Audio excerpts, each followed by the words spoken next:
I want to talk to you today about an issue that's somewhat difficult to discuss, and that is why so many law enforcement and firefighters delay in seeking mental health care when they know they probably should.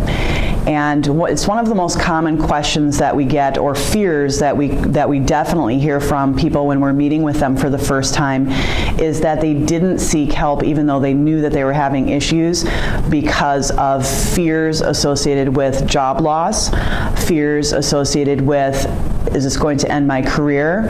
Fears associated with the information not being confidential, and fears along those lines. And so I wanted to kind of talk to you today about some of those issues. And we frequently meet with law enforcement and firefighters, frankly, when they recognize that they're having an issue, but before they've even sought medical care. And we hear so frequently that the reason they haven't sought medical care yet is, one, concern that the information will not be confidential, meaning that perhaps if a medical provider, psychiatrist, therapist discovers or learns the extent of the difficulties that they're experiencing, that somehow that doctor or medical provider will be obligated to tell their employer what's going on.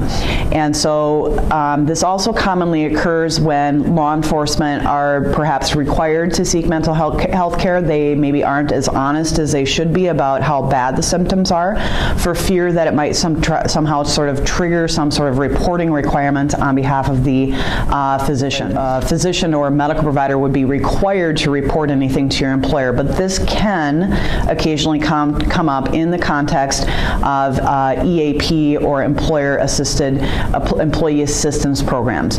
And so we hear frequently that people will avoid seeking care through employer-provided programs for fear that information will not be confidential.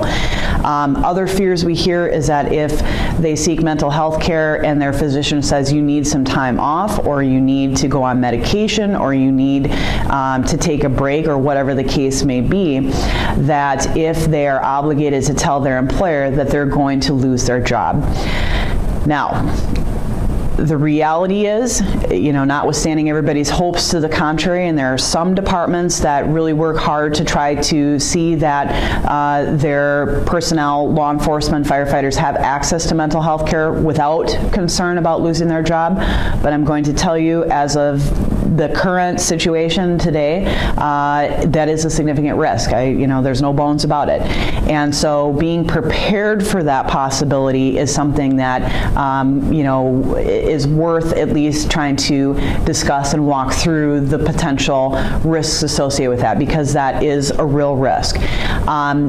One thing that we do like to do when we're first meeting with someone is that we will provide resources and some guidance as far as seeking a confidential mental health assessment with a person that is experienced in the area of trauma that is due to law enforcement or firefighter experiences.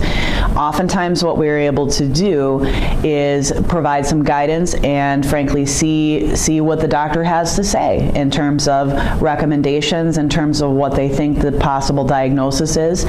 And there are occasions where frankly the doctor is suggesting that perhaps a short course of treatment might get that person back on their feet, and under those circumstances never has to be reported to the employer.